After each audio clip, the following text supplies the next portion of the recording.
Halo Mas Bro, balik lagi dengan saya Diandra Dwi Ramana. Di video kali ini saya akan membahas monoshock yang baru saya pakai, yaitu monoshock merek Nui dengan tabung terpisah. Tanpa basa-basi lagi, yuk sekarang kita langsung bahas. Cus. Monoshock Nui ini berada di harga sekitar 850 sampai 900 ribuan. Yang saya tahu ada dua varian warna, yaitu warna kuning dengan tabung gold dan warna merah dengan tabung warna merah. Dan di paket pembeliannya, yang pasti kita dapat monoshock dengan tabungnya, bracket-bracket, baut, serta kunci setelan pirnya. Ada satu bracket yang tidak bisa saya tampilkan di video ini karena sudah terpasang di motor saya. Jadi ini adalah tampilannya, kunci pirnya, terus bracket tabungnya. Nah, untuk perbandingan fisik dibandingkan dengan monoshock ori, jadi ini monoshock ori saya repaint dulu. Untuk tinggi sekilas memang sama, dan setelah saya ukur itu panjang dari lubang baut atas dan lubang baut bawah itu sama. Jadi untuk memastikannya saya sudah mengukurnya, dan hasilnya adalah jarak antara baut atas dan baut bawah itu sama-sama 26 cm. Pertama kali saya pegang barang ini, itu kan ada sisa, ada ruas kecil di pirnya. Saya kira itu sudah dimodifikasi agar pirnya lebih rapat, biar lebih keras.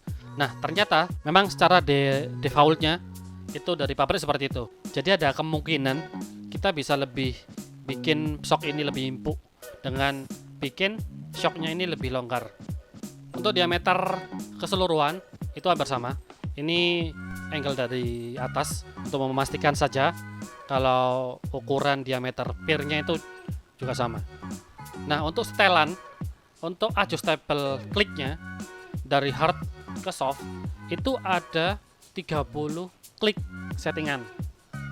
Jadi kita tinggal memutar tuas ini searah jarum jam untuk settingan hard dan berlawanan arah jarum jam untuk settingan soft.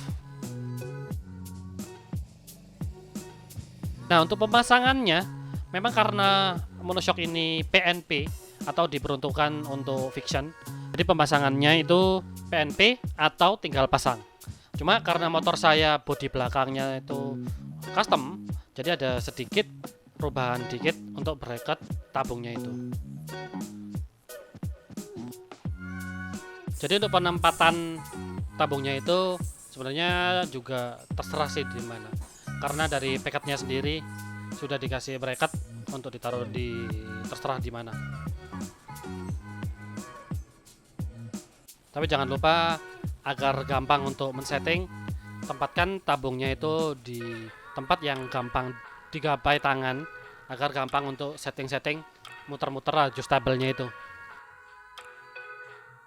Oke, setelah semua sudah terpasang, sekarang kita coba tes untuk jalan. Cus.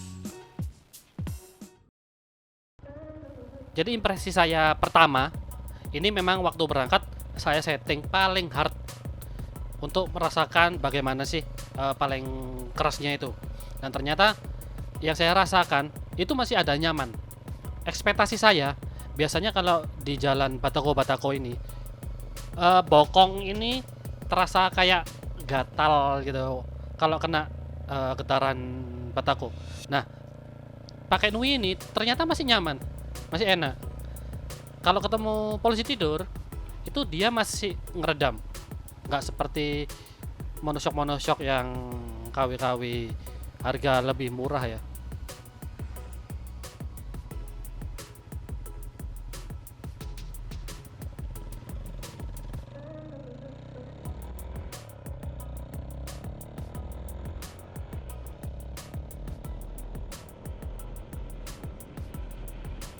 Dan waktu berada di jalan aspalan yang halus itu memang berasa banget kalau motor itu lebih stabil karena ada rasa lebih nyaman lagi dan lebih pede untuk menambah kecepatan. Tapi bukan berarti efek atau berefek ke performa motor ya, cuma karena lebih stabilnya itu aja.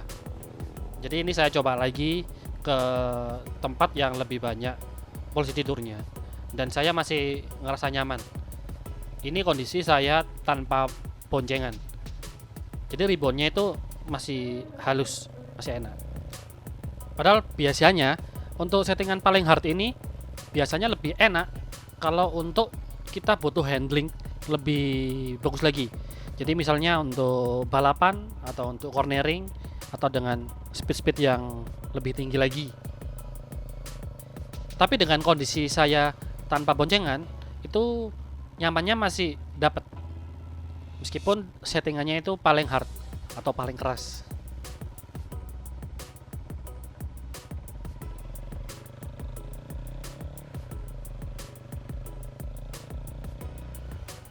Nah, sekarang saya akan coba di settingan yang paling soft.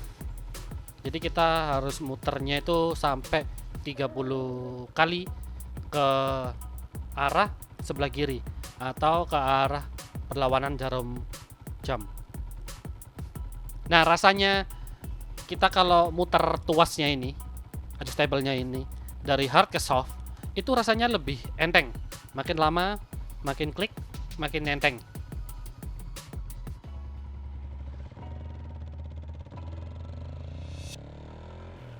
Nah, rasanya di jalanan aspal itu rasanya persis kayak pakai shock ori. Cuma untuk reboundnya itu lebih soft, jadi lebih ketata. Jadi nggak langsung mentul gitu.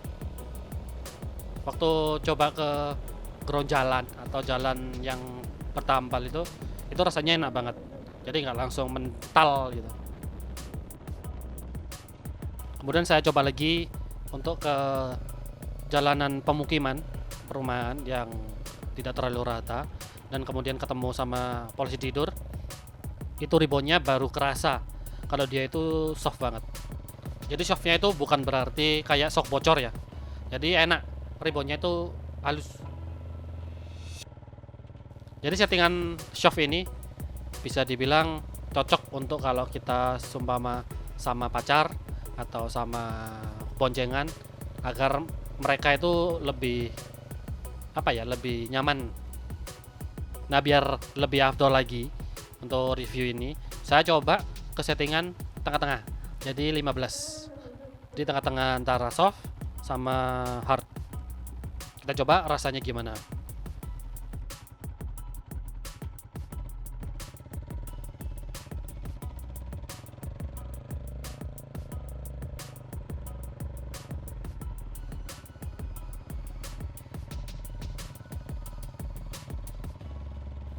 Oke, dari rasanya sih memang berada di tengah-tengah.